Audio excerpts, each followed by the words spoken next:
এই আন্দোলন যে থেমে যায় নাই তার কারণটা হলো 18 জুলাই থেকে প্রাইভেট ইউনিভার্সিটির স্টুডেন্টরা রাস্তায় নেমে আসে। ছাত্রলীগের একটা ইউনিয়ন লেভেলের একটা পান্ডা, এমন মানুষও কোনোদিন কোর্টের দ্বারা তার বিচার হয়ে তাকে জেলে পাঠানো হয়েছে এমন নজির দেখেছেন বিগত দিনগুলোতে?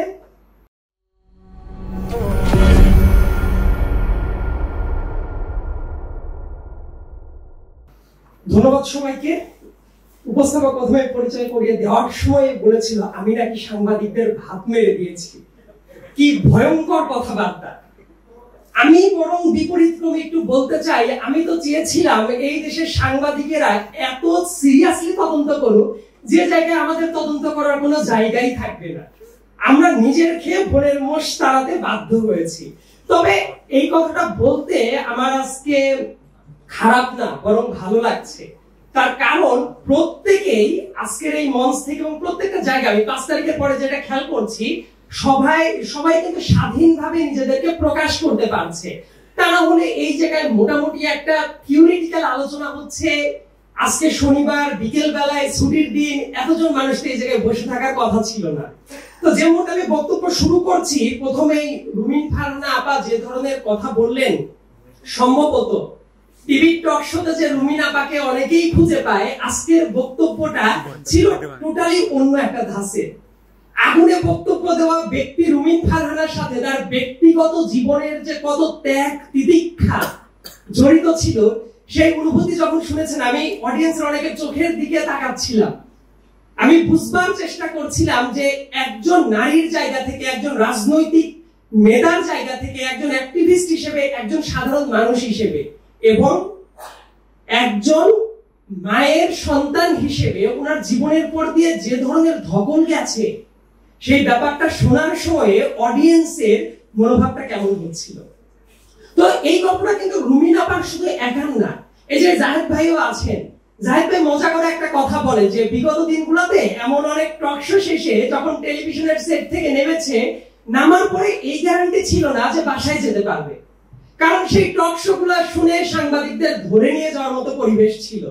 লাকিলি এমন একটা পরিবেশ যে জায়গায় রুমিন আপা প্রাণ খুলে কথা বলতে পারছে, আর জাহেদ ভাই তো 5 তারিখের পর থেকে এত বলিষ্ঠ কণ্ঠে কথা বলতে পারছে। তবে আমার কাছে মনে হয় জাহেদ ভাই বিরুদ্ধ পরিবেশে যে কথাবার্তা বলছিল, এই মুহূর্তে এসে অনেকেই প্রথমে মনে করছিল জাহেদ ভাই কি ভুলে যাবে।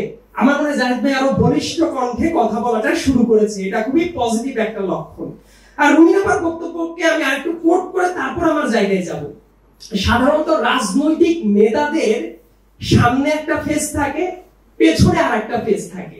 তারা সামনে বলে এক কথা, যেমন বাংলাদেশের অভিজ্ঞতা যদি আপনারা চিন্তা করেন, বাংলাদেশের শীর্ষ মিথ্যাবাদী কে ছিল, এই পোস্টটাকে আমি অ্যাড্রেস না করি, সেটা সবাই জানেন। সো দ্বিতীয় সেরা মিথ্যাবাদী, তৃতীয় সেরা মিথ্যাবাদীর যদি তালিকা করেন, দেখবেন ওবায়দুল কাদেরকে পাবেন, হাসান মাহমুদকে পাবেন, আর অনেক মানুষজনকেই পাবেন। সো এই রাজনীতিবিদেরা যেটা বলে, মুখ দিয়ে বলে একটা কথা, কিন্তু তাদের অন্তরে রাখে আর একটা কথা। রুমিন আপা কিন্তু আজকে বলতে পারতো সামনের দিনগুলোতে আমরা প্রত্যেকের পর নিপীড়ন চালাবো, যারা প্রতিপক্ষ ছিল তাদেরকে একদম ধুয়ে মুছে সারখার করে দিব, কিন্তু তার বক্তব্যটা ছিল খুবই আশা জাগানিয়া। এমনকি দুজন অভিজ্ঞতা শেয়ার করেছে, তাদের যে বক্তব্যের যে নোশনটা আমি ফিল করলাম, তারা যে নিপীড়নের ভেতর দিয়ে গিয়েছে, তাদের এক্সপেকটেশন হলো ভবিষ্যৎ বাংলাদেশে কেউ যাতে সেই নিপীড়নের ভেতর দিয়ে না যায়। এই যে একটা অ্যাসপিরেশন, এই অ্যাসপিরেশনটা যাতে জাতি হিসেবে আমাদের প্রত্যেকের মাথায় থাকে। এবং আজকের বক্তব্য, আমার বক্তব্য যখন আমি শুরু করব, আজকের এই আন্দোলনের পরে 5 তারিখের পর থেকে আমরা অনেক জায়গায় কথা বলেছি। প্রত্যেকটা জায়গায় আলোচনাটা শুরু হয় জুলাই বিপ্লব দিয়ে, আলোচনাটা শেষও হয় জুলাই বিপ্লব দিয়ে। তো ইন্টারেস্টিংলি আজকের এই ফোরামে যে মুহূর্তে আমি কথা বলছি, এই ফোরামটা আমার পছন্দ হয়েছে ব্যক্তিগতভাবে।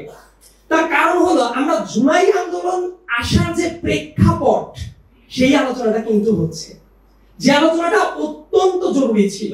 আমি আসলে যে জেনারেশনে বিলং করি, আমাদের জেনারেশনের খুব বাজে একটা অভিজ্ঞতা বলতে পারেন, আমাদের বাজে একটা টেন্ডেন্সি বলতে পারেন, সেটা হলো আমরা যেটা মনে করি যে দুনিয়ায় আমরাই সব পারি, আমরাই সব করেছি এবং আমাদের বাইরে আর কেউ কোনো কিছু বুঝে না।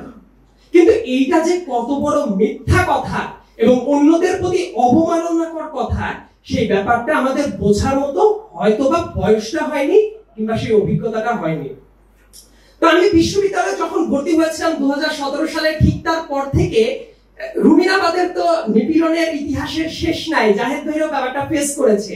অনেক স্বপ্ন নিয়ে বিশ্ববিদ্যালয়ে এসেছিলাম, কিন্তু সেই জায়গাটা অল্প দিনেই বুঝতে পারলাম যে সংখ্যালঘু নামের একটা টার্ম আছে না, আমরা কেন যেন যারা মত প্রকাশ করতে চাই, যারা বাংলাদেশের ভোটের সংস্কৃতিতে বিশ্বাস করি, মানবাধিকারে বিশ্বাস করি, তারা হঠাৎ করে দেখলাম প্রত্যেকটা জায়গায় সুযোগ সুবিধা আমাদের জন্য লিমিটেড হয়ে যাওয়া শুরু করলো।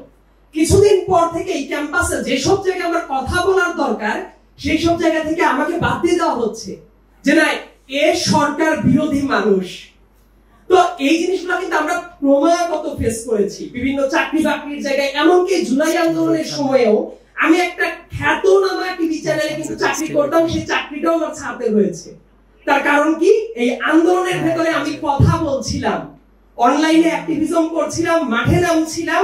আমাকে বলা হলো ডিজিএফআই থেকে আপনার ব্যাপারে তথ্য দেওয়া হচ্ছে, আপনার মুখটাকে বন্ধ করে দেওয়া হচ্ছে। আমাকে অপশন দেওয়া হয়েছিল যে মুখ বন্ধ করে চাকরি করা যাবে। আমি সুন্দর মতো একদিন ভেবে তাদেরকে জবাব দিয়েছিলাম যে বাংলাদেশের ইতিহাসের বাক বদলের মাথায় দাঁড়িয়ে আছে, এই মুহূর্তে আমি বরং মুখটাই বন্ধ করব না, দাদা আপনার চাকরিটাই আমি ছেড়ে দিতে চাই। তো তাতে আমার বিন্দু মাত্র আক্ষেপটা নাই, কারণ ওই আক্ষেপটা ত্যাগ অনেক জায়গায় করেছি জন্যই কিন্তু এই বাংলাদেশে দাঁড়িয়ে কথা বলতে পারছি। কারণ আমি জানতাম এই বাংলাদেশ যদি 5 তারিখে সব ক্যালকুলেশন যদি এইরকম না হয়, একটু অন্যরকম হতো, প্রথম যে কয়েকটা বুলেট যে সব ছাত্রদের এবং ছাত্র জনতার বুকে পড়তো, তার ভেতরে সম্ভবত একজন হয়ে যেতাম আমি। তো সেই ধরনের ভয় ডর অনেক কিছু নিয়ে এখনো যখন ভাবি, অনেক কিছু কিন্তু ট্রমাটাইজ থাকে। এই জেনারেশনটা আন্দোলনের শুরু থেকে যেভাবে কথা বলে, সেই জায়গায় বিগত দিনের যে রাজনৈতিক যে সংগ্রাম পথ পরিক্রমা, সেই জায়গাটাকে কেন যেন ইগনোর করে ফেলে। আমি সবসময় একটা কথা বলি, ধরেন আপনার সামনে একটা দেয়াল দাঁড়িয়ে আছে, দুর্ভেদ্য একটা দেয়াল। সেই দেয়ালটা ভাঙার জন্য যদি আপনার 100টা আঘাত দরকার হয়, 100তম আঘাত যে করছে সেই আঘাতে যদি দেয়ালটা ভেঙে পড়ে, আপনি দাঁড়িয়ে যদি বলেন এই দেয়ালটা ভেঙে ফেলার ক্রেডিট আপনার, এই কথাটা মিথ্যা কথা। কারণ ওই দেয়ালটা ভেঙে ফেলার জন্য ওই 1 নাম্বার আঘাত থেকে শুরু করে 99তম আঘাতের প্রত্যেকটা আঘাতের সম পরিমাণ কন্ট্রিবিউশন ছিল। সেই ব্যাপারটাকে আমাদের ইগনোর করা উচিত না। আর পলিটিক্যাল দল, এই আন্দোলন ছাত্রদের আন্দোলন ছিল যখন এক্সক্লুসিভলি কোটার আন্দোলন ছিল। যখন 5 তারিখে রায় দেওয়া হয়, 5 তারিখে রায় 5 জুন রায় দেওয়ার পর থেকে কিন্তু ছাত্ররা ধীরে ধীরে এক হওয়া শুরু করলো। আমার ফ্রেন্ডরাও ছিল বিভিন্ন জায়গায়, তারাও বুদ্ধি চাইলো যে এই ব্যাপারগুলা কোর্ট আসলে ডিল করতে পারে কিনা, বা রায় যেভাবে দেওয়া হলো এটা যৌক্তিক ছিল কিনা। যেহেতু আমি আইনের ছাত্র ছিলাম, এই জন্য আমার কাছে এই মতামতের জন্য অনেকে আবার আসতো। তো ওইটা নিয়ে যখন আমরা অ্যাক্টিভিজম শুরু করলাম, কোরবানির ঈদ হয়ে গেল, কোরবানির ঈদের পরে থেকে আন্দোলনটা কিন্তু দাঁড়িয়ে গেল। এখন আন্দোলন যে দাঁড়ালো, এক্সক্লুসিভলি এটা কোটা সংস্কার আন্দোলনই ছিল। 2018 সালেও কিন্তু কোটা সংস্কার আন্দোলন হয়, তখন আমরা মাত্র ভার্সিটিতে জয়েন করেছি, 1 বছর হয়েছে।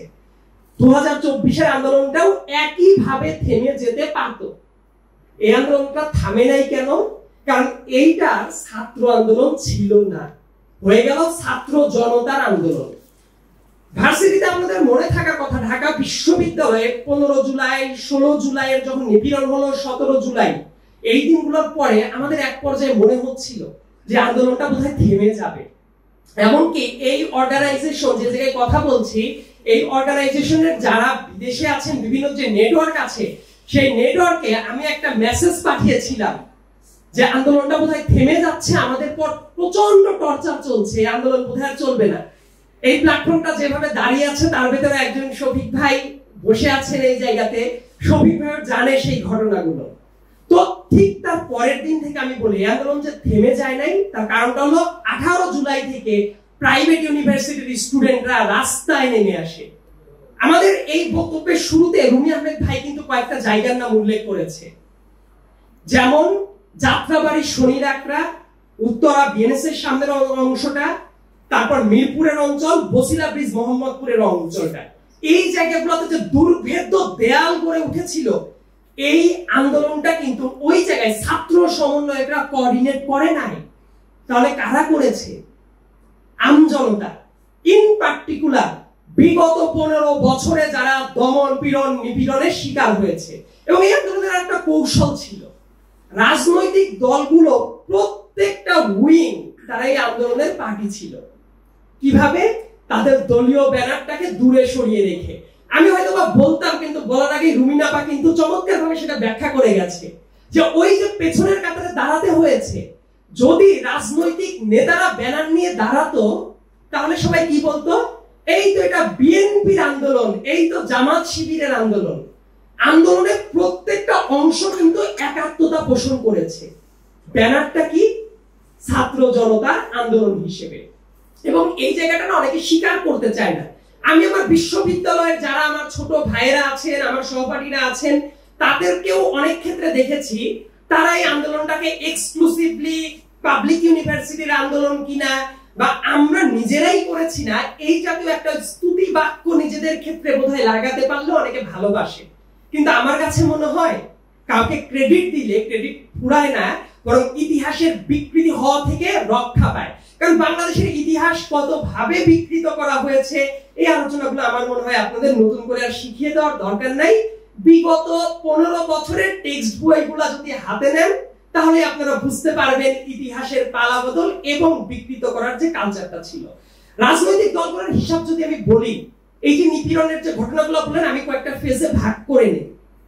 আমি আইন শৃঙ্খলা রক্ষাকারী বাহিনী, বিচার বিভাগ, মিডিয়া, ইনফ্যাক্ট আমি মিডিয়া বলতে নারাজ, যদিও দুইজন মিডিয়াতে প্রচুর পরিমাণে টকশোতে কথাবার্তা বলে, আমি এদের নাম দিয়েছিলাম মিডিয়া লীগ। তাদেরকে আসলে মিডিয়া বলতে আমি নারাজ ছিলাম। তো মিডিয়ার পাশাপাশি আরেকটা উইং ছিল, আমি এদেরকে সবসময় বলতাম আওয়ামী লীগের বি টিম। দেখবেন এরা কালচারাল উইং এর লোক, নাচ গান সংস্কৃতি করে, কিন্তু সেই সংস্কৃতিগুলো কোনগুলো? দিন শেষে গিয়ে জয় তু শেখ হাসিনার সংস্কৃতি। এবং আপনারা মিডিয়ার বুকে কিছুদিন আগে নিশ্চয়ই দেখেছিলেন, আপনারা যাদেরকে সেলিব্রিটি মনে করেন তাদের মনে তারা আলো আসার জন্য ফেসবুক গ্রুপ খুলেছিল, কিন্তু আলো না এসে তাদের মনটা যে কি পরিমাণ অন্ধকারাচ্ছন্ন ছিল সেটা নিশ্চয়ই আপনারা দেখে ফেলেছেন ইতিমধ্যে। তো আমি শুরু করতে চাই পুলিশ নিপীড়ন দিয়ে, যে বিগত দিনগুলোতে পুলিশ নিপীড়ন কিভাবে চলেছে। আমি যদি ল না পড়তাম সম্ভবত এই ব্যাপারগুলো আমি ওইভাবে ফিল করতে পারতাম না। যে গল্পগুলো আপনারা শুনেছেন, একটা আলোচনা আরো সিরিয়াসলি হওয়া দরকার ছিল, গায়েবী মামলা। গায়েবী মামলার ব্যাপারটা এইরকম, আমি মোটামুটি যদি একটু ব্যাখ্যা করি। ধরেন এই মুহূর্তে যদি ঢাকার কোনো না কোনো অঞ্চলে, ধরেন পল্টন, নয়া পল্টনের ডিবি হারুন, মানে ভাতের হোটেলের হারুন যাকে বলেন আপনারা, নিয়ে গিয়ে কোনো একটা পটকা ফোটাবে। পটকা ফোটানোর পরে উত্তরা থেকে রাজনৈতিক নেতাকর্মী যারা আছে তাদেরকে গ্রেফতার করবে। সেই গ্রেফতার করার বেসিস কি? গায়েবী মামলা।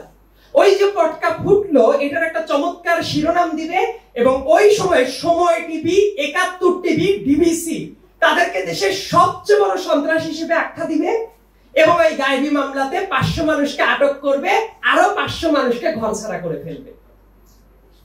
এবং এই গায়েবী মামলা এত চূড়ান্ত লেভেলে চলে গিয়েছিল যে দেশে যারা ন্যূনতম বিরোধী মতের লোক আছে তারা কেউ শান্তিতে ঘরে থাকতে পারতো না। এবং পুলিশের যে নিপীড়নের কথাটা বললেন, একজন কিন্তু বলেছেন যে আমাদের শাহবাগ থানার যে গারদটা আছে তাকে উনি একটা ভাবে চিত্রায়িত করেছেন যে ওই জায়গায় 8 দিন থাকলে মানুষ মেন্টালি ট্রমাটাইজড হয়ে যায়। তাহলে একবার চিন্তা করেন তো, যে মানুষগুলো 8টা বছর আয়না ঘরে ছিল, বাইরের দুনিয়া থেকে পুরোপুরি বিচ্ছিন্ন ছিল, সেই মানুষগুলো কি আর কোনোদিন নরমাল লাইফে ব্যাক করতে পারবে? অনুধাবন করার জন্য আপনাদের একটা রেফারেন্স দেই। মনে আছে চোখের পলকে পলকে ইন্টারনেট চলে যেত কিছুদিন আগে? চোখের পলকে পলকে যখন ইন্টারনেট চলে যেত, মাত্র কয়েকটা দিনে মনে হচ্ছিল না জীবন আমাদের থেমে গেছে। মাত্র ইন্টারনেট ছিল না, সবই কিন্তু ছিল। তাহলে যে মানুষগুলোকে এরকম নিপীড়ন চালিয়ে আয়না ঘরে রাখা হয়েছে বছরের পর বছর, তারা কি আর কোনোদিন নরমাল লাইফে ব্যাক করতে পারবে? সবাই আমরা ফিজিক্যাল টর্চারের দিকে কথা বলি, বাট মেন্টাল ট্রমা এত বাজে ভাবে মানুষের ভেতরে গেঁথে যায়, দেখবেন ওই জায়গা থেকে আমরা কিন্তু আর ব্যাক করতে পারি না। এমনকি জুলাই মাসের অনেক ট্রমা এখনো দেখবেন আপনারা যখন ঘুমাতে যান বা স্বপ্ন দেখেন বা কখনো যখন মানুষগুলো মারা যাচ্ছে, সেই ট্রমা থেকে কি আপনারা বের হতে পেরেছেন? আমি অনেক সাংবাদিক ভাইদের দেখতে পাচ্ছি রাস্তাঘাটে যখন নিউজগুলো কভার করেছেন, যখন দেখেছেন আপনার সামনে দাঁড়িয়ে থেকে সবজি বিক্রেতা একজন একেবারে 2 হাত দূর থেকে পুলিশ গুলি করে মেরে ফেললো, এই ভয়ার্ত চিত্রগুলোকে মাথা থেকে ভুলতে পারবেন খুব সহজে? সো এই ট্রমাগুলো কিন্তু আমাদের মনের ভেতরে গেঁথে আছে। সেটা শুধু এই আন্দোলন দিয়ে না, সেই 2009 সাল থেকেও না। সবাই দেখবেন আওয়ামী দুঃশাসনকে বর্ণনা করতে থাকে 2009 সাল থেকে। আপনাদের একটা ঘটনার কথা মনে করে দেই, এই ঘটনার কথা আমি বেশ কয়েক জায়গায় বলেছি, গতকালও একটা সেমিনারে বলেছি আমি। 2006 সাল লগি বৈঠা আন্দোলন করেছিল আওয়ামী লীগ। বাংলাদেশে লাশের সাথে প্রতিহিংসার কালচারটা কখনো ছিল না। লাশের সাথে প্রতিহিংসার কালচার কখনোই ছিল না। রুমিনা আপা এবং জাহেদ ভাই ভালো বলতে পারবে। সেই লগি বৈঠা আন্দোলনে লগি বৈঠাতে পিটিয়ে মানুষকে মেরে সেই লাশের উপরে নগ্ন নৃত্য করেছিল আওয়ামী লীগ 2006 সালে 28 অক্টোবর। সেই সন্ত্রাসী কার্যকলাপ তারা কিন্তু আর কোনোদিনও তারা থামায় নাই। তারপরে তারা ক্ষমতায় আসলো। সেই ইলেকশনকে অনেকেই অনেক বৈধ ইলেকশন বলতে পারে, কিন্তু 11 সরকারের পরে তারা একটা বন্দোবস্ত করেই সেই নাম লিখিয়েছিল ইলেকশনে। এবং প্রণব মুখার্জির বইয়ের ভেতরে শেখ হাসিনাকে যে ক্ষমতায় আনার জন্য তারা কি পদক্ষেপ নিচ্ছিল সেই বর্ণনা তারাই দিয়ে দিয়েছে। এটা আমাদের বলার কোনো দরকার নাই। তারা ক্ষমতায় এসে বসলো, বিডিআর কার্নেজের মতো ঘটনাটা ঘটে গেল। বাংলাদেশ আর্মি এত প্রেস্টিজিয়াস একটা ইনস্টিটিউট ছিল, দেশের মানুষ বিশ্বাস করত। দেখেন কোন জায়গায় দুর্নীতি হচ্ছে, নিপীড়ন হচ্ছে, আর্মি নেমে গেছে রাস্তায়। মানুষের একটা আস্থার জায়গা ছিল যে ঠিক আছে দুর্নীতি বন্ধ হবে, মানুষ নিপীড়ন চালাবে না। সেই আর্মিটা হয়ে গেল কোন army? All the prime ministers মেনের জেনারেল আজিজের আর্মি হয়ে গেল, যে আর্মি ভোট চুরিতে প্রত্যক্ষভাবে সহযোগিতা করেছে, গুম খুন প্রত্যেকটা ঘটনার সাথে জড়িয়ে পড়েছিল। ওইটাকে আমি আর্মি বলতে নারাজ, এটা ছিল শেখ হাসিনার আর্মি। তো বিডিআর কার্নেজের মতো এত মারাত্মক একটা ঘটনা ঘটলো, তার বিচারটা না করে তারা যে কাজটা করার চেষ্টা করলো, বরং আর্মির ভেতর থেকে যারা প্রশ্ন তোলার চেষ্টা করছিল, ন্যায় বিচার চাচ্ছিল, each and every single one তাদেরকে চাকরি থেকে বের করে দেওয়া হয়। সেই মানুষগুলো এখনো বাংলাদেশে আছে। তাদের যখন আপনারা কথা শুনবেন দেখবেন তাদেরকে কি পরিমাণ টর্চার চালিয়ে চাকরি থেকে বের করে দেওয়া হয়েছে। তার পরবর্তীতে যে ধরনের অফিসার ছিল সেই জায়গা থেকে বেঁচে উঠে তাদেরকে স্টিং অপারেশন চালিয়ে তাদেরকে জঙ্গি বানিয়ে তাদের জীবন শেষ করে দেওয়া হয়। যখন আমরা নিপীড়নের কথাগুলো বলি, ওই যে গোল্ডফিশের মেমোরির কথা বলছিল না রুমি ভাই প্রথমে, এই মেমোরিগুলো আমাদের সদা জাগ্রত রাখা উচিত। আমাদের ভাবা উচিত কিভাবে নিপীড়নটা চালানো হয়েছে। কত নিরীহ মানুষকে জঙ্গি ট্যাগ দিয়ে পরিবার থেকে বিচ্ছিন্ন করা হয়েছে, গুম করা হয়েছে, মেরে ফেলা হয়েছে, তার কোনো ইয়ত্তা নাই। এবং সেটা মিডিয়ার বুকে ফলাও করে প্রচার করা হয়েছে। রুমিনা পাতার অভিজ্ঞতার কথা যখন বলছিলেন যে কি ধরনের মানে ক্যারেক্টার অ্যাসাসিনেশন করার চেষ্টা করা হতো, এবং আমি অবাক হয়ে লক্ষ্য করতাম মিডিয়ার বুকে নারীবাদী ট্যাগ দিয়ে অনেকে রাজনীতি যারা করতো, মূলত শেখ হাসিনার এজেন্ডা বাস্তবায়ন করত, তারা প্রতিবাদ করার চেয়ে তারা এই ব্যাপারগুলো নিয়ে আরো মজা করতে থাকতো। নারীদের পর চলতো ক্যারেক্টার অ্যাসাসিনেশন, আর যারা ছিল পুরুষ অ্যাক্টিভিস্ট ছিল, রাজনীতি করত, তাদেরকে নিয়ে যত ধরনের প্রোপাগান্ডা করা দরকার তারা কিন্তু সবই করেছে। ফাজাইলে আমল টাইপ নিরীহ টাইপ কোন বই টেবিলে পাওয়ার জন্য এইটাকে নিয়ে জঙ্গি এলিমেন্ট বানানো হয়েছে, হয় নাই? বিশ্ববিদ্যালয়ের ছাত্রদেরকে দাড়ি টুপি আছে শুধুমাত্র এই কারণে। ছাত্রলীগের কথা বলছি না, ছাত্রলীগের কথা বললে আমার নিজের খুব ঘেন্না করে। বরং হলের যারা প্রভোস্ট ছিল তারা রাত 2টার সময় 3টার সময় দাড়ি টুপি আছে এই অভিযোগে শাহবাগ থানায় নিয়ে গিয়ে জঙ্গি হিসাবে গ্রেফতার করে দিত, তার জীবনটাকে বরবাদ করে দিত। এই নিপীড়নের কথাটা না আমরা অনেক সময় ভুলে যাই যে কোন ধরনের নিপীড়ন আমাদের উপর দিয়ে হয়েছে। এবং এই কাজগুলো করার জন্য বিগত 10 বছরে পুলিশের যতগুলো নিয়োগ হয়েছে, এই নিয়োগগুলো যদি রিভিজিট করেন দেখবেন ছাত্রলীগ যুবলীগের সবচেয়ে বড় বড় ক্যাডারকে এই পদগুলোতে বসানো হয়েছে, এবং তারা নিজেদেরকে রাষ্ট্রের সেবক মনে করতো না, রাষ্ট্রের সার্ভিস দাতা মনে করতো না, তারা মনে করতো তারা শেখ হাসিনার পেটুয়া বাহিনী। এবং পুলিশের নিপীড়নের আর একটা গুরুত্বপূর্ণ ব্যাপার হলো, আপনি জেলে যদি আপনাকে কেউ যদি গ্রেফতার করে, আপনাদের উইদিন 24 আওয়ার্স আপনাদের কিন্তু কোর্টে নিয়ে যাওয়ার কথা আইনগতভাবে। দেখবেন গ্রেফতার করার পরে এমন অনেক মানুষ আছে 2-3 দিন, 4 দিন, 5 দিন, 10 দিন, 1 মাস, 1 বছর তাদেরকে কোর্টে প্রডিউস করা হয় নাই। অনেক শিশু আছে, আমি এটা নিয়ে যেহেতু অ্যাক্টিভিজমের জায়গাটা ছিল, 18 বছর বয়সের কম শিশুরা ছিল, তাদেরকে যেভাবে নিপীড়ন করা হয়েছে আপনারা চিন্তাও করতে পারবেন না। জগন্নাথ বিশ্ববিদ্যালয়ের একটা মেয়ে ছিল খাদিজা, মনে আছে আপনাদের? কুখ্যাত ডিজিটাল সিকিউরিটি অ্যাক্টের মামলা যখন তার নামে দেওয়া হয়, সে কিন্তু তখন 18 বছর বয়স তার ছিল না। একটা মাইনর মেয়েকে নিয়ে তাকে নিপীড়নের ভেতরে প্রবেশ করানো হয় এবং সেটার কোনো প্রতিবাদ করা দেখেছেন? মানবাধিকার কমিশন ছিল আপনাদের এই দেশে, কত মানবাধিকার কর্মীরা ছিল সরকারি তোষামত করত, তাদেরকে কোনোদিন প্রতিবাদ করা দেখেছেন? দেখেন নাই। এবং পুলিশ যে কাজটা করত, টর্চারের যে বর্ণনাটা, যারা এই যে ওই অভিজ্ঞতার ভেতর দিয়ে এসেছে, আমি ফেসের দিকে তাকিয়ে লক্ষ্য করছিলাম, তাদের বর্ণনার ভিতরে একটা গ্যাপ কি খুঁজে পেয়েছেন আপনারা? তারা দেখেন এতটাই ট্রমাটাইজ, শুধু বলছে আমাদের পর নিপীড়ন চালানো হয়েছে, কিন্তু নিপীড়নটা কোন স্কেলে চালানো হয়েছে সেটা দেখবেন কেউ বলতে চায় না, কেউ বলতে পারে না। আমাদের কাছে কিছু ছবি ছিল যখন নিপীড়নগুলো চালানো হয়েছে, ডিবি অফিসে নিয়ে, সিআইডি অফিসে নিয়ে, বিভিন্ন কাস্টডিতে নিয়ে, সেই বর্ণনা সম্ভবত ওই মানুষগুলো ভুলে যেতে চায়। তারা তাদের পরিবারের আপনজনদের কাছে শেয়ার করতে চায় না কি ধরনের নিপীড়ন চালানো হয়েছে। ইলেকট্রিক শক কিভাবে দেওয়া হয়েছে, ফ্যানের সাথে উপর থেকে ঝুলিয়ে দিয়ে কিভাবে নির্মম ভাবে পেটানো হয়েছে, প্লাস দিয়ে হাতের আঙ্গুলের নখ কিভাবে টেনে তুলে ফেলে দেওয়া হয়েছে। এমনকি রিমান্ড নিয়ে আমি অনেক মিম পেজগুলোতে দেখি, তারা বর্ণনা করে কাউকে রিমান্ডে নিয়ে যাওয়া হচ্ছে, বলে যে ডিমের দাম বাড়ানো উচিত না, থানার পাশ থেকে ডিম কেনা উচিত হবে না, এগুলো নিয়ে মানুষ মজা করে। কিন্তু সত্যি সত্যি যারা নিপীড়নগুলো ফিল করেছে, অনুভব করেছে, নিজেদেরকে কি সেই জায়গায় নিতে আপনারা পারবেন? জাস্ট চিন্তা করেন তো, সারা রাত ধরে আপনাকে পেটানো হচ্ছে উল্টো করে ঝুলিয়ে দিয়ে, তারপর আপনার পায়ু পথে নিপীড়ন চালানো হচ্ছে, আপনার ক্লাস দিয়ে আপনার হাতের নখ টেনে চিপে ফেলে দেওয়া হচ্ছে, আপনাকে খেতে দেওয়া হচ্ছে না, সারা রাত পরে আপনার সাথে কথা বলার পরে সকালবেলা থেকে আবার নিপীড়ন চলছে একের পর এক। যে মুহূর্তে মারা যাওয়ার মতো অবস্থা হচ্ছে, কিছুক্ষণের জন্য বিরতি দিয়ে আবার তাদেরকে পেটানো হচ্ছে মিথ্যা স্বীকারোক্তির জন্য। সেই কেমন মিথ্যা স্বীকারোক্তি?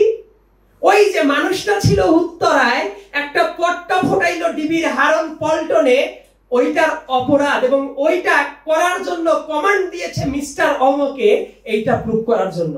এবং এই টেস্টিমনির পর ভিত্তি করে তাদেরকে কোর্ট থেকে বিচার করা হইতো। আমি অবাক হয়ে লক্ষ্য করি, আমাদের মানুষ বলে যে বিচার ব্যবস্থা হলো একজন নিপীড়িত মানুষের জন্য সর্বশেষ একটা স্তর দেশের ভেতরে বিচার পাওয়ার জন্য। আওয়ামী আমলে বিশেষ করে 2018 সালের ইলেকশনের পরে একটা ট্রেড ছিল, তাদের যত ধরনের নিপীড়ন করত তারা সব জুডিশিয়াল প্রসেসের মাধ্যমে করত। রুমিনা আপা আছেন প্রমিনেন্ট লয়ার, আপার ভালো ধারণা থাকার কথা, যে কথাটা অনেকেই বলে না। এই আন্দোলনের টাইমেও আমরা বলতে পারি নাই কন্টেম্প অফ কোর্টের জন্য, কিন্তু আমার কাছে মনে হয় সেই সত্য কথাটা বলা উচিত, আপনাদের জানা উচিত যে বিচার ব্যবস্থাকে কিভাবে দলীয়করণ করেছে। ছোট্ট একটা ঘটনা বলি, যে কোটার যে রায়টা দেওয়া হয়েছিল 5 তারিখে, যে 20 জন বিচারপতি সেই রায়টা দেয়, মানে কোটাটাকে আবার ব্যাক করে নিয়ে আসে, তার ভেতরে একজন ছিলেন খিজির হায়াত। ভদ্রলোক ঢাকা বিশ্ববিদ্যালয়ের ছাত্রলীগের পোস্টেড নেতা ছিলেন এবং উনার বাবাও ছিলেন মুক্তিযোদ্ধা। তার মানে কোটার জন্য উনিও কিন্তু এন্টাইটেলড মানুষ, উনি একজন সাবেক ছাত্রলীগার। এই ধরনের একজন ব্যক্তি কি কোটার রায় দিতে পারে? সারা পৃথিবীর লিগ্যাল স্ট্যান্ডার্ড যদি আপনারা দেখেন, এটা পারে না, কারণ কনফ্লিক্ট অফ ইন্টারেস্ট তৈরি হয়। পৃথিবী জুড়ে এই ধরনের নজির পাবেন না যে এই ধরনের কনফ্লিক্ট অফ ইন্টারেস্ট সহ উনি রায় দিয়েছেন। এবং উনি বিব্রত বোধ করেন নাই। উনি কিন্তু অন্য কোর্টেও কিন্তু ই করতে পারতেন যে আমি এটা শুনতে বিব্রত বোধ করছি, এটাই পৃথিবী জুড়ে নিয়ম। এই কথাটা কি কোনো মিডিয়াতে কোনো জায়গায় বলা দেখেছেন? দেখেন নাই। এবং বিচার ব্যবস্থায় অ্যাপিলেট ডিভিশনের যারা জাজ ছিলেন, জাস্টিস হিসেবে যারা দায়িত্ব পালন করেছেন, একজন জাস্টিস উনি নিজে বলতো উনি শপথবদ্ধ রাজনীতিবিদ। উনার ভাই আওয়ামী লীগের নেতা এবং উনি বলছেন উনি শপথবদ্ধ রাজনীতিবিদ। যিনি চিফ জাস্টিস ছিলেন তিনি ছাত্রলীগের প্রেসিডেন্ট এবং সেক্রেটারির সাথে ফুলের তোড়া সহ ছবি তুলতেন। এবং এই মানুষদের কাছে আপনি ন্যায় বিচার পাবেন। এবং বিগত দিনে দেখবেন যত অবিচার শেখ হাসিনা সরকারের ট্রেডটা ছিল তারা কোর্ট পর্যন্ত চালান করে দিত এবং মিডিয়ার বুকে এসে প্রেস কনফারেন্সে পৃথিবীর বাংলাদেশে মানুষ বলে অনেক অভিনেতার নাকি জন্ম হয় না, অস্কার জয়ী নাকি কোনো অভিনেতা নাই, কেউ নাকি পারে না। আমি বলি শেখ হাসিনার মতো এত চমৎকার অভিনেতা থাকার পরেও বাংলাদেশের অভিনয় শিল্পীর মানে খরাটা ছিল কোথায়? এত চমৎকার পারফেক্ট অভিনয় আমার মনে হয় না পৃথিবীর অন্য কেউ আর করতে পারে। তো উনার অভিনয় শিল্প দিয়ে উনি এসে বলতো এটা তো কোর্টে বিচারাধীন আছে, আমরা কি করব? অথচ কোর্টের ব্যাপারটা কোর্টের জুরিসডিকশনেই ছিল না। এটা ডক্ট্রিন অফ পলিটিক্যাল কোশ্চেন, আর ডক্ট্রিন অফ পলিটিক্যাল কোশ্চেন কে দেখার কথা? এটা স্টেটের পলিসি, গভর্নমেন্টের পলিসি, কিন্তু সেটাকেও কোর্টে চালান করে দিল। এবং কোর্টের মাধ্যমে কিন্তু এই আন্দোলনটা যদি না হতো বছরের পর বছর ঘুরাইতে থাকতো। এই ঘটনাটা বললাম এই কারণে আমরা এই পর্যন্ত শুনে অভ্যস্ত, কিন্তু এই কোর্টে বিগত দিনে কোন ধরনের রায় হয়েছে এটা জানেন? এই যে বিগত 15 বছরের আলাপ আছে প্রেক্ষাপট, এই বিবেচনা যদি করতে চান, ঢাকা সিটির মেয়র যে ছিলেন তাপসের একটা বর্ণনা আমি সরাসরি তাকে কোট করি, আপনাদের জন্য মেলাতে সুবিধা হবে। উনি একজন চিফ জাস্টিসকে একেবারে হটিয়ে দিয়েছেন, গর্বের সাথে ওপেনলি বলার চেষ্টা করত দেশের বিচার ব্যবস্থার সর্বোচ্চ ব্যক্তি তিনিও ন্যায় বিচার পান নাই এবং তাকে হটিয়ে দিয়েছেন শেখ ফজলে নূর তাপস। এইটা মিডিয়াতে বলার পরেও কেউ তাকে চোখে আঙ্গুল দিয়ে দেখিয়ে দেওয়ার সাহস পায় নাই যে ফজলে নূর তাপস সাহেব আপনি কি এটা বলতে পারেন কিনা। এইটা ছিল আমাদের স্বাধীন বিচার ব্যবস্থা। এবং এই বিচার ব্যবস্থার ভেতর দিয়ে যেসব রাজনৈতিক কর্মীরা গেছে, রাতের বিচারের কোনো কথা শুনেছেন? 2023 সালে যে মুহূর্তে একটা ক্র্যাকডাউন চলে 28 অক্টোবরের পরে, ঠিক ইলেকশনের আগাগ দিয়ে মানুষের রাতের বিচার, রাতের ভোটের কথা শুনে আপনারা অনেকেই অভ্যস্ত, রাতের ভোটের কথা শুনেছেন, কিন্তু কোর্টের যে কালচারটা শুরু হয়েছিল রাতের বিচার, রাত 8টা 9টা 10টা 11টা 12টা পর্যন্ত একেবারে গণহারে সবাইকে জেলে পুরে দেওয়ার জন্য জাজদেরকে এই বিচার ব্যবস্থা চালু করতে হয়েছিল। কাদের জন্য? আমি বলি এই বিচার ব্যবস্থা ছিল টোকেন বিচার ব্যবস্থা। রুমিরাবা হয়তো ব্যাপারটা আরো ভালো বলতে পারবেন। টোকেন বিচার ব্যবস্থা হলো একজন মানুষ যখন কোর্টে উঠছে, ওঠার পর উনি জামিন পাবেন কি পাবেন না এইটা ডিপেন্ড করত আইন মন্ত্রণালয়ের কোনো এক সচিবের চিটের মাধ্যমে। ছোট্ট একটা চিট পাঠানো হতো, সেই চিটে যা লেখা থাকতো তার বাইরে রায় দিতে পারতো না। একটা দেশের বিচার ব্যবস্থা যখন ধ্বংস হয়ে যায় ওই দেশে আর কোনো কিছুই বাকি থাকে না। এবং লোয়ার জুডিশিয়ারির কথা যদি বলি, মানে বিচারিক আদালতের কথা যদি বলি, এই জায়গাতে অনেকে যখন বসতো, বসার পরে চিন্তা করেন তো কেউ একজন আওয়ামী লীগের নেতা, আচ্ছা নেতার কথাও বাদ দেই, ছাত্রলীগের একটা ইউনিয়ন লেভেলের একটা পান্ডা, এমন মানুষও কোনোদিন কোর্টের দ্বারা তার বিচার হয়ে তাকে জেলে পাঠানো হয়েছে এমন নজির দেখেছেন বিগত দিনগুলোতে? বিচার বিভাগ টপ টু বটম, একজন চিফ জাস্টিস থেকে শুরু করে সুপ্রিম কোর্ট এবং বিচারিক আদালত, প্রত্যেকটা জায়গায় দলীয়করণ করে ফেলা হয়েছিল। এমনকি সেই দলীয়করণের স্ট্রাকচারটা কিন্তু আনফরচুনেটলি এখনো ভাঙা হয় নাই। এখনো আপনারা সুপ্রিম কোর্টের হাইকোর্ট ডিভিশনের দিকে তাকান, একেবারে বিগত স্বৈরাচারের ডিরেক্ট দালাল, আমি সচেতন ভাবেই শব্দটা ব্যবহার করছি, এমন বিচারক এখনো বসে আছেন। অ্যাটর্নি জেনারেলের অফিসে এএজি ডিএজি হিসেবে যারা নিয়োগ পেয়েছে তাদের ভেতরে আগের আমলের বেনিফিশিয়ারি যারা ছিল তারা বসে গেছে। এই যে কালচারটা হলো, তাহলে কি দেশের মানুষের বিচার ব্যবস্থা পাওয়ার আর কোনো জায়গাটা থাকে? ঠিক তার আগে আমি আরেকটা জায়গায় একটু নিয়ে যাই। জুডিশিয়ারির এই আলোচনার পাশাপাশি আপনাদের আরো কয়েকটা ঘটনা জানা দরকার। শেখ হাসিনার যদি বিচার করতে হয় অনেকে নানা ধরনের কথা বলে। আমি সবসময় বলি ওই যে লগি বৈঠা আন্দোলন, বিডিআর কার্নেজ, শাপলা চত্বরের হত্যা, 24-এর এই যে মানুষের পর যে ধরনের নিপীড়ন, 1000-এর উপরে তো অফিসিয়াল খুনি আছে, আনঅফিসিয়াল খুন কিন্তু এর চেয়ে অনেক বেশি। এই ঘটনাগুলাই শেষ না। এইটার পাশাপাশি শেখ হাসিনা যেটা করার চেষ্টা করেছে, নির্বাচনগুলোকে টার্গেট করে 2014 সাল, 2018 সাল, 2024-এর 7 জানুয়ারির ইলেকশনের আগের কয়েকটা মাস যে ক্র্যাকডাউন চলেছে, এই জায়গায় হাজার হাজার মানুষকে জেল, গুম, খুন, প্রত্যেকটা অপরাধ তারা করেছে।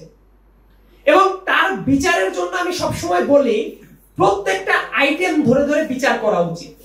এবং এই যে ঘটনাগুলো ঘটেছে এর সাথে কি শুধুমাত্র শেখ হাসিনা একা জড়িত ছিল? পৃথিবীর বুকে নিকৃষ্টতম অপরাধের ভেতরে নাম মনে আসলে আপনারা বলবেন যে একজন মানুষকে খুন করে ফেলা হয়েছে, নিকৃষ্টতম অপরাধ। এটা হচ্ছে একটা বড় অপরাধ বলে আমার কাছে মনে হয়। সেটা কি জানেন? যাদেরকে গুম করে ফেলা হয়।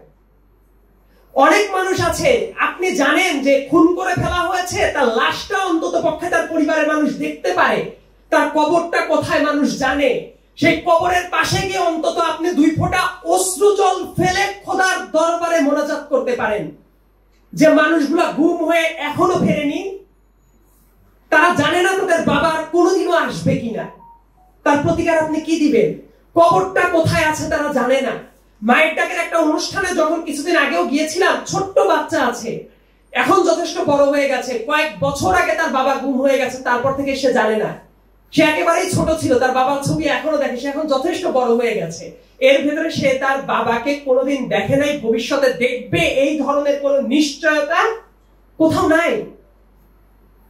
একজন মানুষ জানে না যে তার পরিবারের লোক গুম হয়ে গেছে, তার কবরটা কোথায়, সর্বশেষ চিহ্নটুকু দেখার কোন সুযোগ পান নাই।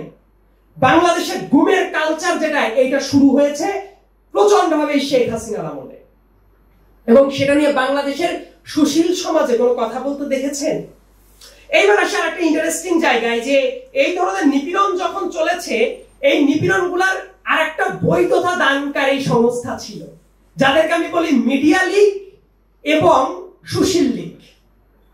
মিডিয়া লীগের চরিত্রের কথা যদি আমি বলি, আপনারা প্রেস কনফারেন্স গুলো যদি খেয়াল করে দেখেন, বিগত দিনগুলোতে অনেক সাংবাদিক সেই প্রেস কনফারেন্সে যেতে পারতো না, কারণ তাদের প্রেস কনফারেন্সে যে কথাগুলো হতো সেটা বলার জন্য ওই জায়গায় গিয়ে শেখ হাসিনাকে নিয়ে গান গাইতে হতো, কবিতা আবৃত্তি করতে হতো, এমনকি তাকে যত ধরনের তোষামোদি করা যায় তারা সবই করতে হতো।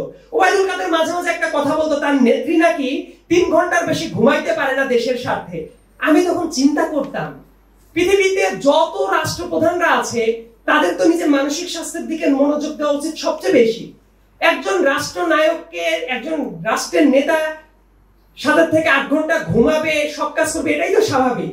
কিন্তু তার নেত্রী নাকি 3 ঘন্টার বেশি ঘুমাইতে পারতো না। তার মানে সে যে মানসিকভাবে অ্যাবনর্মাল ছিল এবং অ্যাবনর্মাল একটা সাইকোপ্যাথ দেশটাকে শাসন করে গেছে, এটাই তার প্রমাণ। যে নরমাল মানুষরা তো ঘুমাবে, তার কাজ সে করবে, তার কেন তাহাজ্জুদের ওক্তে উঠে আর কেন দেশের খোঁজ নিতে হবে?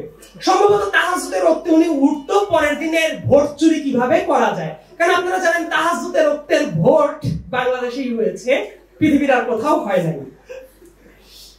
মিডিয়া লীগের কথা যদি বলি, মিডিয়াগুলো এমন ভাবে নিউজ করতো, ইনফ্যাক্ট এখনো অনেক মিডিয়ার বুকে নিউজ করা যায়। আমি টাইম নামাজের ব্রেকে চলে যেতে হবে, আমি জাস্ট কিছু আর একটু ফিনিশিংটা একটু তাড়াতাড়ি টেনে দিব, তারপরে নামাজের একটা ব্রেকে চলে যেতে হবে। মিডিয়ার বুকে আপনারা দেখবেন আওয়ামী লীগের কেউ যদি কোনো কিছু করতো সেটা নিউজ হতো, অমুকের বিরুদ্ধে এই কাজটা করার অভিযোগ উঠেছে। আর যদি ওই সময় বিরোধী দলের নামে যদি কোনো নিউজ হতো, তাহলে নিউজ হতো বিএনপির অমুকে এইটা করেছে, জামাতের এইটা করেছে, তাদের নামে কোনো অভিযোগ থাকতো না। এমনকি মিডিয়ার বুকে তাদেরকে পৃষ্ঠপোষক হিসেবে যাদেরকে নিয়ে নেওয়া হতো, আপনারা মোজাম্মেল বাবু, শ্যামল দত্ত, সুভাষ সিংহ রায় এবং আরো অনেকেই আছেন, যারা আরো অনেক নাম আপনাদের মুখেই চলে আসবে। সো তাদেরকে কিভাবে সিআরআই থেকে প্রত্যেক মাস শেষে অ্যাকাউন্টে টাকা পাঠানো হতো সেই নজির আপনারা দেখতে পাচ্ছেন। আপনারা সম্ভবত আরেকজন বিখ্যাত লোকের কথা ভুলে গেছেন। সাংবাদিকতার ইতিহাসে জাহিদ ভাই সারা পৃথিবীর সাংবাদিকতা নিয়ে, পলিটিক্স নিয়ে রিসার্চ করে, জাহিদ ভাই ভালো বলতে পারবে। এমিরেটাস সাংবাদিক নামে কোন সাংবাদিকের অস্তিত্ব পৃথিবীর বুকে আর কোথাও আছে বলে আমি জানি না। এবং শেখ হাসিনা একটা কথা বলে যে দুনিয়ার সবাইকে রাজাকার বানিয়ে দিত, কিন্তু যে কথাটা আমি সবসময় বলি, শেখ হাসিনার আশেপাশে স্বীকৃত রাজাকারের পরিবারের লোকদেরকে উনি স্থান দিয়েছে। নাইমুল ইসলাম খান তার বাবা স্বীকৃত রাজাকার, তার মেয়েকে যে বাড়িতে বিয়ে দিয়েছিল তাদের আত্মীয় স্বজনরাও ছিল রাজাকার। এমনকি নাফিস শরাফত, ব্যাংকেও নাফিস শরাফত, তার পরিবারের বর্ণনাটা নিয়ে দেখবেন তার বাবাও ছিল রাজাকার। এরা প্রত্যেকেই ছিল শেখ হাসিনার আশেপাশে, মানে নিজের আশেপাশে দুনিয়ার সব রাজাকার রেখে দেশের সব মানুষকে ব্লেম দিয়ে বেড়াতো দেশের মানুষ রাজাকার, এবং প্রত্যেকেই সেই ট্রমাটাইজড করে রাখতো যে দেশের মানুষ কেউ কোনো কিছু বললেই তারা রাজাকার, রাজাকার তুমি অমকে চলে যাও। এবং এই বয়ানগুলো আবার তৈরি করতো জাফর ইকবালের মতো মানুষ, যারা কোনো কিছু হলেই বলার চেষ্টা করতো ব্রাশ করে আসতে হবে। এমনকি 24-এর আন্দোলনে উনি বললেন আর ঢাকা বিশ্ববিদ্যালয়ে আসবেন না। আমি খুবই খুশি হলাম, কারণ 71-এও ছিলেন গর্তে, 24-এ উনি গর্তেই ছিলেন। উনি গর্তের বাইরে কেন বের হবে? এটা তো হওয়ার কোনো যৌক্তিকতাটা নাই আসলে। তো তারপরে আপনারা মিডিয়ার বুক বাদ দিয়ে এইবার আমি চলে যাই সুশীল লীগের দিকে। দেশের ভেতরে একটা সুশীল লীগের জন্ম হয়েছিল, যারা মনে করত পৃথিবীর বুকে সবাই খারাপ হইতে পারে, কিন্তু শেখ হাসিনা খারাপ না, শেখ হাসিনা ভালো, এবং শেখ হাসিনাকে ভুল বোঝানো হয়েছে। মিডিয়ার বুকে আমি জাহেদ ভাইয়ের সাথে অনেক তর্ক করা দেখেছি, অনেক টকশোবিদদের যারা জাহেদ ভাইদের সাথে তর্ক করত যে না না শেখ হাসিনা এটা জানতো না, শেখ হাসিনাকে ভুল বোঝানো হয়েছে। আমি বলি পৃথিবীর বুকে এত নিকৃষ্ট একজন স্বৈরাচার যাকে এইভাবে ভুল বোঝানো যায়, তাকে চেয়ারে বসে থাকা উচিত। এবং এই যে ভুল বোঝানোর জন্য যে ধরনের তত্ত্ব সামনে নিয়ে আসা হতো, আপনারা দেখবেন একজন ব্যারিস্টারের নাম বলি, আপনাদের ব্যাপারটা মাথায় থাকার কথা। মনে আছে ব্যারিস্টার মইনুলের কথা, মইনুল হোসেনের কথা? ঠিক কয়েকজন সো কল্ড নারীবাদী সেজে তার বিরুদ্ধে নারীদের অবমাননার জন্য এই বৃদ্ধ মানুষকে কি পরিমাণ নিপীড়ন তারা করেছিল। কিন্তু ওই সো কল্ড নারীবাদীদের মুখে আপনারা একবারের জন্য দেখবেন না জগন্নাথের একটা মাইনর মেয়ে খাদিজাকে যখন নিপীড়ন করা হচ্ছে তখন তাদেরকে প্রতিবাদ করতে দেখেছেন? যখন অনেক নারীকে নিপীড়ন করা হতো, রিমান্ডে নেওয়া হতো, তখন কোনো প্রতিবাদ করা দেখেছেন? তারা সেই প্রতিবাদটাই করত যে প্রতিবাদটা আওয়ামী লীগকে বেনিফিট দিত, এবং অন্য জায়গায় তারা কোনো কথা বলতো না। আওয়ামী লীগ আর একটা চমৎকার কথা বলে যে দেশের মাইনরিটি নিয়ে অনেক চমৎকার চমৎকার কথা বলে। আমি চ্যালেঞ্জ করে বলছি, বিগত 15 বছরে মাইনরিটির উপরে যত ধরনের অ্যাটাক হয়েছে সেই সংখ্যাটা যদি হিসাব করেন, বাংলাদেশের অন্য কোন রেজিমে এত অত্যাচার হয় নাই। 2021 সাল দুর্গাপূজার সময়ে আমাদের হিন্দু ভাই বোনদের মন্দিরে এবং বাড়িতে যে আক্রমণ হয়, যারা আক্রমণগুলো করেছিল খুঁজে খুঁজে দেখেন প্রত্যেকটা জায়গায় নেতৃত্ব দিয়েছিল যুবলীগের পান্ডারা। সেই কথাটা কি কখনো বলা হয়? নাকি তারা সব সময় যে বয়ানটা প্রতিষ্ঠা করার চেষ্টা করে দেশের মাইনরিটির একমাত্র রক্ষাকারী হইল আওয়ামী লীগ? এইভাবে প্রত্যেকের মগজ ধোলাই করা হয়েছে। এবং সর্বশেষ যে কথাটা আমি একটু ফোকাস করতে চাই, বিগত দিনগুলোতে অন্যায় অপশাসনের বৈধতা কিভাবে আদায় করা হয়েছে জানেন? ব্রেন ওয়াশ প্রজেক্টটা জারি রেখে আপনারা যত ধরনের নিপীড়ন দেখেন। ছোট্ট একটা প্রশ্ন করি, স্বাধীন বাংলাদেশে প্রথম ভোট চুরি হয় কবে জানেন? রুমিনা বা খুবই ফাস্ট উত্তর করে দিয়েছে। অনেকেই বলতে পারেন বোধহয় 2014 সাল থেকে এই কালচার শুরু। 1973 সালে প্রথম ভোট চুরির কালচার শুরু হয়, এবং সেটা আমার কোনো টেস্টিমনির দরকার নাই। ভোট চুরি যে হয় সেটা শেখ হাসিনার সরাসরি শিক্ষক প্রফেসর আনিসুজ্জামান, আওয়ামী লীগের অত্যন্ত ঘনিষ্ঠ মানুষ, তার যে বই ছিল বিপুলা পৃথিবী, বিপুলা পৃথিবীর ভেতরেই বর্ণনা দিয়েছে। উনি তখন চট্টগ্রাম ইউনিভার্সিটিতে লেকচারার হিসেবে জয়েন করেছেন। উনাকে আমি কোট করছি, অনেক আশা নিয়ে স্বাধীন দেশে প্রথম ভোট দিতে গেলাম, যে দেখলাম আমার ভোট দেয়া হয়ে গেছে। তো সেই কালচারটা, ভোট চুরির কালচার কিভাবে হয়েছে এই জায়গাটা আপনারা দেখেছেন। তো এটা তাদের তো অস্থি মজ্জার সাথে মিশে থাকা ব্যাপার। তো এই যে ভোট চুরি, গুম, খুন, হত্যা, চাঁদাবাজি, লুণ্ঠন, এমন কোন অপরাধ নাই যা তারা করে নাই। এবং সেই নিপীড়নের সবচেয়ে বড় ভিকটিম কারা ছিল? পলিটিক্যাল অপোনেন্টরা। পলিটিক্স মানেই খারাপ, যা বিএনপি তাই আওয়ামী লীগ, যা আওয়ামী লীগ তাই জামাত শিবির, এবং প্রত্যেকেই শেখ হাসিনা। এইটাই ন্যারেটিভ দেখবেন জেন জেনারেশনের জন্য ফিট করা হয়। এইটা যে কত বড় একটা অবিচার, এটা সবার ভাবা উচিত।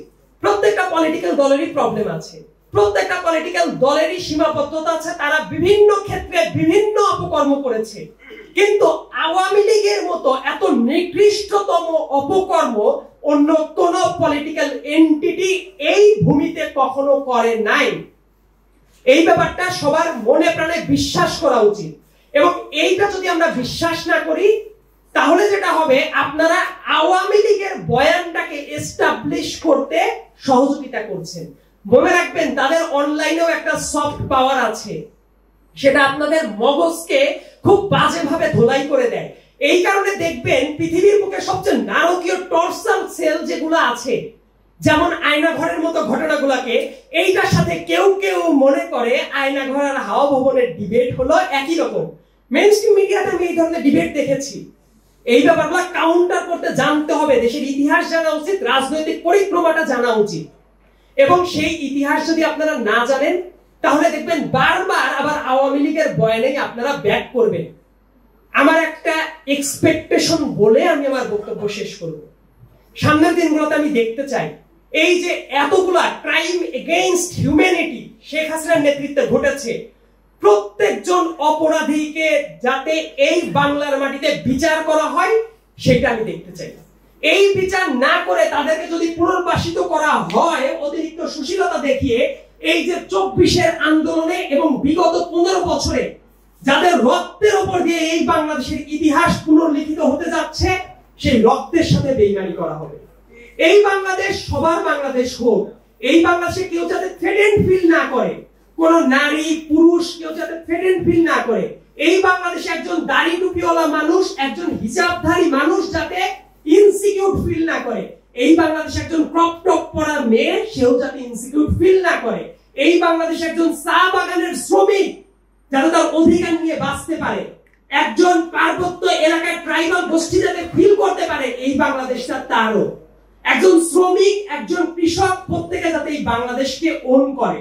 রাজনৈতিক ভিন্নমত থাকতে পারে, প্রত্যেকেই আলাদা আলাদা আইডেন্টিটি রাখতে পারে, কিন্তু এই বাংলাদেশটা বাংলাদেশিদের হোক, সবাই প্রো বাংলাদেশি তত্ত্বে বিশ্বাসী হয়ে উঠুক, সেই এক্সপেকটেশন রেখে আমি আমার এই অত্যন্ত বিরক্তিকর বক্তব্য শেষ করছি। ধন্যবাদ সবাইকে।